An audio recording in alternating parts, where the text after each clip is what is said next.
Di awal film ini, kita diperlihatkan dengan seorang suster yang mengantar seorang anak laki-laki ke sebuah panti asuhan. Namun ada yang tidak biasa dengan panti asuhan tersebut.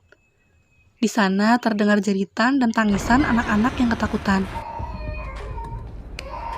Dan benar saja, ternyata itu adalah sekelompok sindikat penjualan organ tubuh manusia. Yang ini boleh langsung. Bocil tadi pun dimasukkan ke sebuah ruangan yang di sana juga sudah ada anak-anak yang lain. Eits, tapi tenang aja guys. Di tempat tersebut sudah ada para pahlawan yang menyamar untuk menyelamatkan anak-anak yang disandera di panti itu. Tapi, tenang saja. Tidak usah. Takut.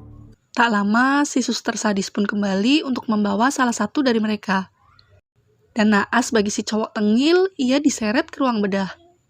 Tunggu sebentar. Dia aja nih. Ususnya lebih bagus. Saya suruh makan beratung. Saya suka makan berani. Jangan. Organ tubuh saya udah expired. Di sana, suster dan dokter pun sudah bersiap untuk menggarap korbannya.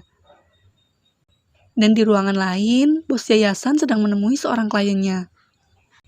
Mereka bernegosiasi sambil menonton pertunjukan di ruang bedah. Lalu ketika operasi akan dimulai, tiba-tiba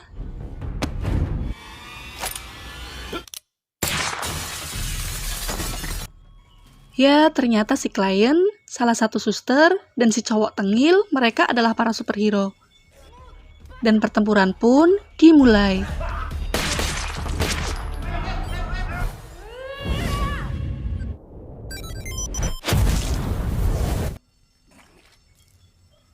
Mereka bertiga bekerja sama dengan sangat apik.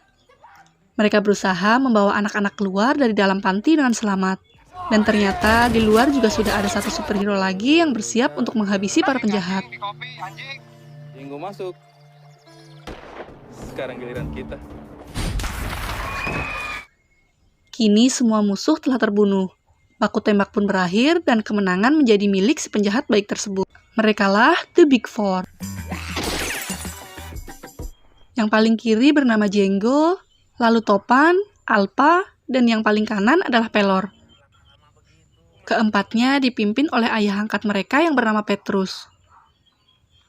Setelah misi selesai, Petrus melakukan sesi foto bersama anak kandungnya yang bernama Dina yang akan segera dilantik sebagai polisi.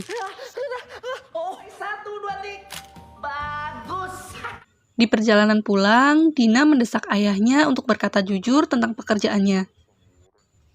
Karena selama ini, Dina memang tidak tahu apa saja yang dilakukan sang ayah. Jawab apa kali ini? Cerita dong. Namun ayahnya tetap saja menutupi semuanya. Capek, Pak. Bohong, terus ngeles, terus jujur bisa sekali-sekali. Lalu Petrus kembali menemui anak-anak angkatnya. Ia mengatakan bahwa ia akan pensiun. Dan hari ini menjadi misi terakhir mereka. Dengan berat hati, The Big Four pun menerimanya.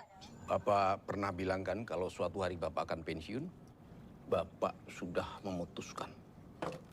Tapi Bapak untuk apa pensiun? Kini tiba hari pelantikan Dina. Petrus terlihat tengah bersiap. Tiba-tiba datang orang mengantarkan bunga. Tak disangka orang tersebut adalah salah satu musuh Petrus. Pinter ya kamu, bikin aku lengah. Adu senjata pun terjadi, namun sayangnya Petrus terkena pisau musuh. Ia pun terjatuh. Kebetulan hari itu Topan pergi ke rumah Petrus dan Topan menemukan Petrus sudah tak berdaya. Di kepolisian, Dina terlihat resah menunggu ayahnya yang tak kunjung datang. Dan Kapten Hasan yang merupakan sahabat Petrus pun mencoba menenangkan Dina. Hingga pelantikan pun selesai. Dina lalu pulang dengan lesu karena kecewa pada ayahnya. Sampainya di rumah, ia justru terkejut karena menemukan ayahnya tergeletak di lantai dengan seorang lelaki bertopi di sampingnya. Dina mengira kalau lelaki itu pembunuh ayahnya hingga Dina menembaknya. Beruntungnya, Topan berhasil kabur. Angkat tangan. Saya bilang angkat tangan. Kematian Petrus membuat Dina sangat syok. Begitu juga dengan keempat anak angkatnya hingga mereka memutuskan untuk pergi dari Jakarta. Terus kita harus bagaimana, Bang? Pergi dari sini. 3 tahun berlalu. Dina masih terus mencari siapa sebenarnya yang membunuh ayahnya. Ia bekerja tanpa pernah mengambil cuti sehari pun. Hingga atasan Dina menyarankan Dina untuk berlibur ke suatu tempat. Duduk, Din. Kamu belum ambil cuti sejak kasus ayahmu? Kerja bikin saya waras. Kamu lebih butuh liburan dari saya. Awalnya Dina menolak, tetapi ketika di rumah ia melihat brosur wisata dari atasannya. Dan Dina mengingat kalau ayahnya pernah berfoto di tempat tersebut. Tempat itu adalah Paradise Villa di Pulau Bersi. Lalu tanpa sengaja Dina menjatuhkan foto ayahnya yang ia pegang. Dan ketika Dina membuka foto itu, ternyata ada gambar 4 orang anak di samping ayahnya.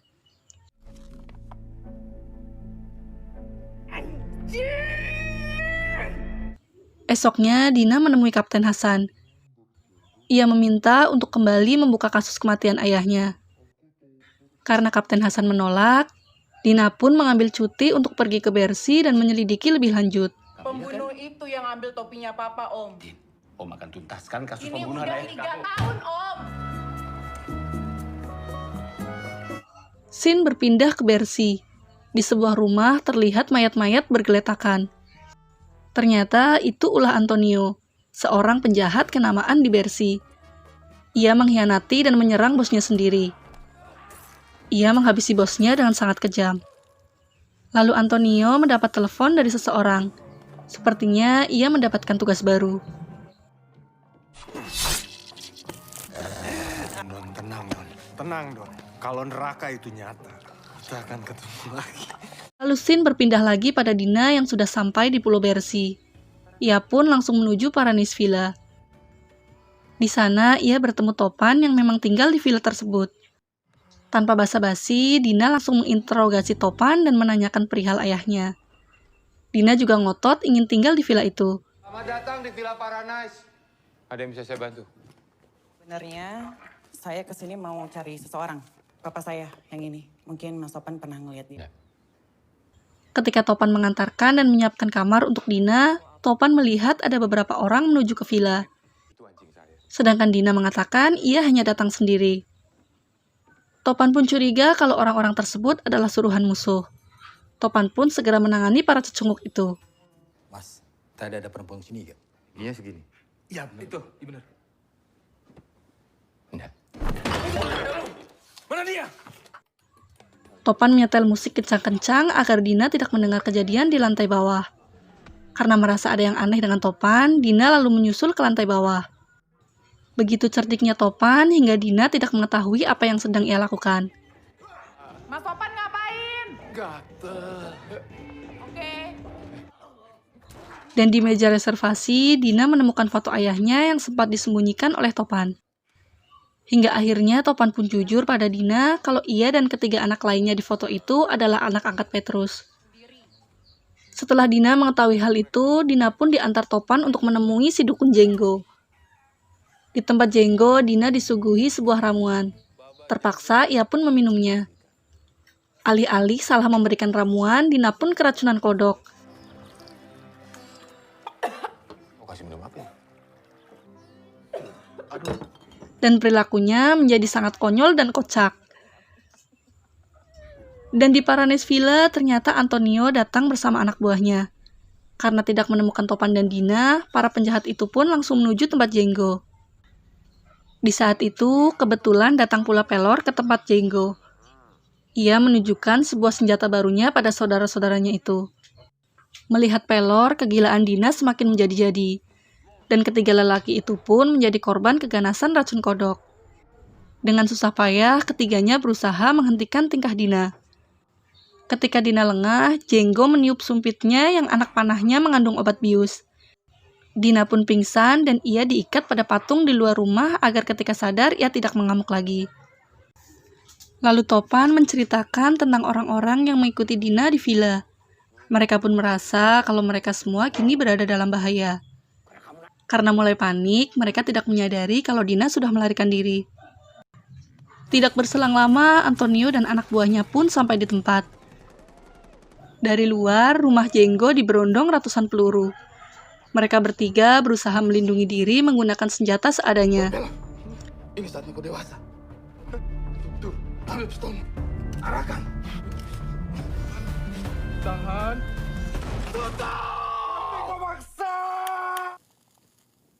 Bangsa kita yang mati, Pak. Topan menyelinap keluar untuk mencari Dina ke hutan. Sedangkan Jenggo bersama Pelor tetap tinggal di sana. Karena banyaknya musuh dan terlalu berbahaya, Jenggo menyuruh Pelor untuk pergi terlebih dahulu. Ia lalu menghadapi Antonio dan anak buahnya seorang diri dengan tangan kosong. Tak butuh waktu lama, Jenggo pun ditaklukkan oleh Antonio.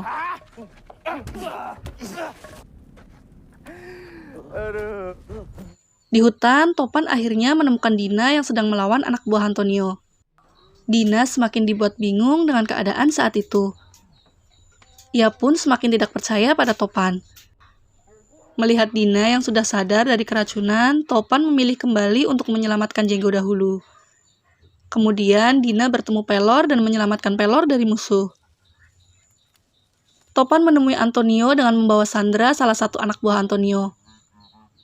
Tapi tak disangka justru Antonio membunuh anak buahnya sendiri. Hingga akhirnya baku hantam pun tak terelakkan lagi. Topan cukup kewalahan menghadapi Antonio. Antonio sempat menceritakan masa lalunya. Kalau dulu ia juga anak angkat Petrus. Namun Petrus malah mencampakkannya dan lebih menyayangi The Big Four.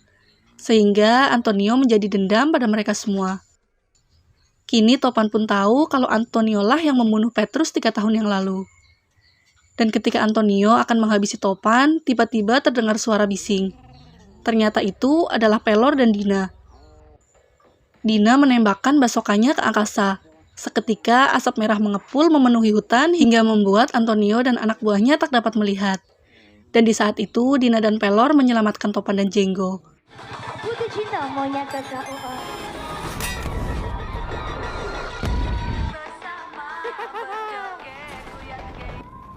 Antonio masih berusaha mengejar, namun Topan menembaknya hingga Antonio pun terjungkal dari motornya. Dengan marah, Antonio kembali ke rumah Jenggo dan membakar habis rumah Jenggo. Setelah pergi cukup jauh, mereka berhenti di sebuah gubuk. Dina lalu membantu Topan mengobati luka-lukanya.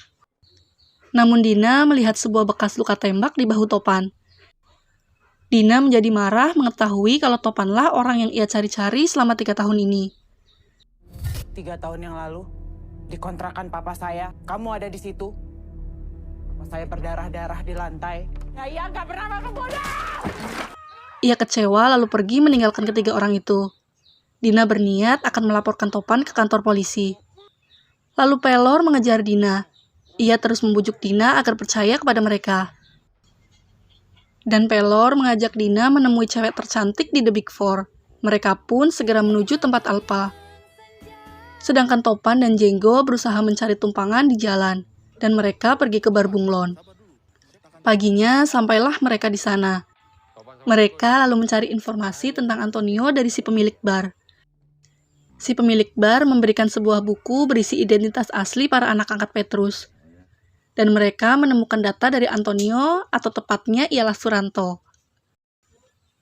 Di tempat lain, Antonio dan rekannya bersiap untuk kembali memburu The Big Four. Kini Dina dan Pelor pun juga telah sampai di tujuan. Mereka pun langsung menemui Alpa. Lalu Dina dan Alpa ngobrol berdua. Alpa menceritakan semuanya kepada Dina. Dina cukup terkejut mengetahui kalau ayahnya adalah seorang kriminal. Lalu Dina dan Alpa pun berantem gak jelas. Ya, layaknya ciwi-ciwi lah ya guys.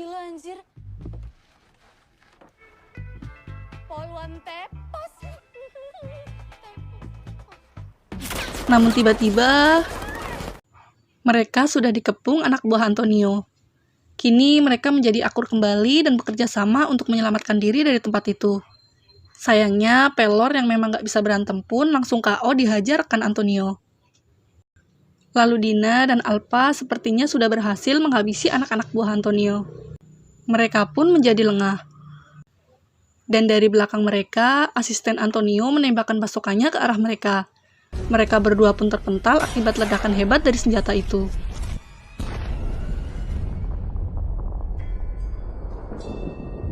Beruntung, Topan dan Jenggo sampai di sana tepat waktu.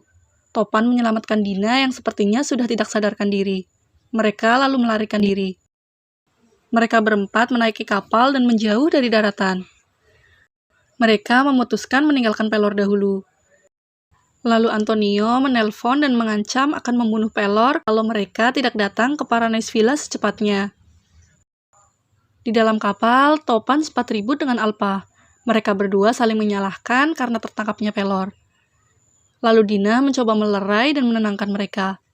Dina meminta maaf karena merasa menjadi penyebab semua kejadian buruk ini. Lalu malamnya, mereka menyusun rencana penyelamatan Pelor.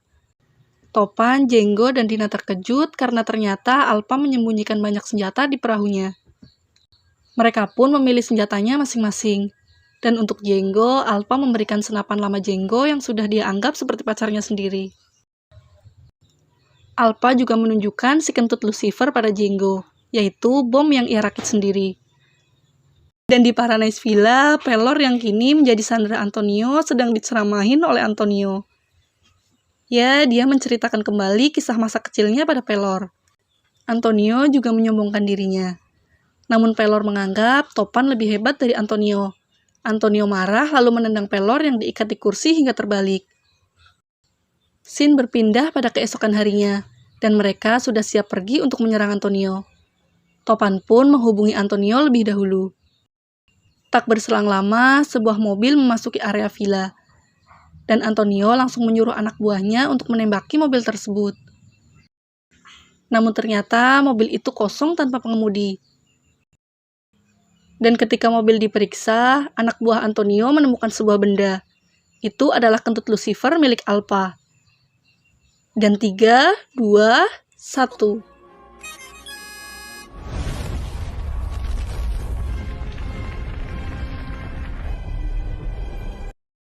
Bom meledak dengan sempurna dan meratakan anak buah Antonio.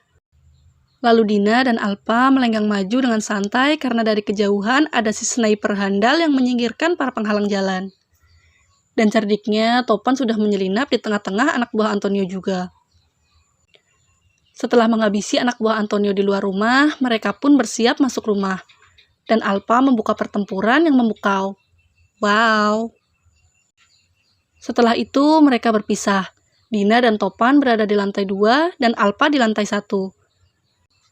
Terjadi pertarungan sengit antara Dina versus rekan Antonio dan Topan versus Antonio.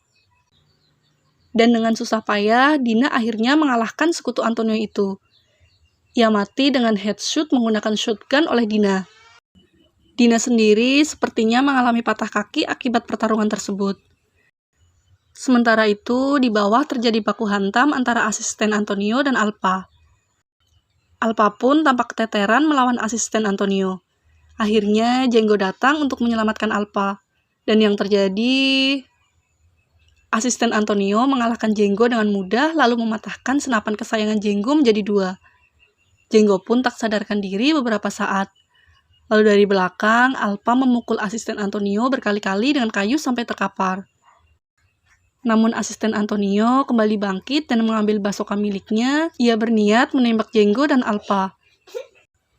Lalu Jenggo secara refleks melemparkan separuh senapannya ke lubang basoka asisten Antonio. Scene berpindah pada Topan dan Antonio. Antonio mulai tersudut dan hampir kalah. Namun Antonio dapat melepaskan diri dari Topan. Ia lari ke ruangan Pelor dan mengancam akan membunuh Pelor. Bukannya panik, Topan dengan konyolnya malah mengejek Antonio dengan nama asli Antonio, yaitu Suranto. Dan anehnya lagi, Antonio terpancing untuk merespon ejekan Topan. Lu menang. Oke. Suranto. Yang suka main dengan pisau-pisau kecilnya. Ojo guyu, Cok. Oh, Suranto nggak punya teman. Aku akeh koncone, Cok. Oi, Suranto mau masuk Big Four. Ketika Antonio lengah, Pelor menyikut selangkangan Antonio, lalu Topan mencabut pisau yang tertancap di tangannya. Ia melemparkannya tepat di dada Antonio. Antonio pun terhuyung dan jatuh dari jendela ke bebatuan yang ada di bawah. Ia pun tewas. Lalu Pelor membawa Dina menemui Topan. Dina menyuruh Pelor keluar karena ia ingin berbicara berdua dengan Topan. Dina mengeluarkan borgolnya untuk menangkap Topan dan mengatakan telah menelpon polisi dan melaporkan semuanya. Tanpa basa-basi, Topan memberikan salam manis perpisahan untuk Dina. Dan tanpa Dina sadari, Topan telah memborgol satu tangan Dina di jendela. Topan memakaikan topi Petrus pada Dina yang ternyata ada kunci borgolnya di belakang topi. Lalu The Big Four berpamitan pada Dina. Mereka pun meninggalkan Dina dan mungkin juga meninggalkan Pulau Bersi. Dan di akhir film, terlihat Kapten Hasan sedang melakukan percakapan dengan seorang mafia wanita. Ternyata selama ini Kapten Hasan bekerja sama dengan si mafia. Dan sebenarnya dia mengetahui semua yang terjadi. Kok kayaknya bukan hanya di film ya guys? Di kenyataan juga ada oknum seperti itu, ya nggak sih? Dan sepertinya si mafia punya dendam tersendiri pada Topan. Ia akan terus mengejar The Big Four. Dan film pun tamat.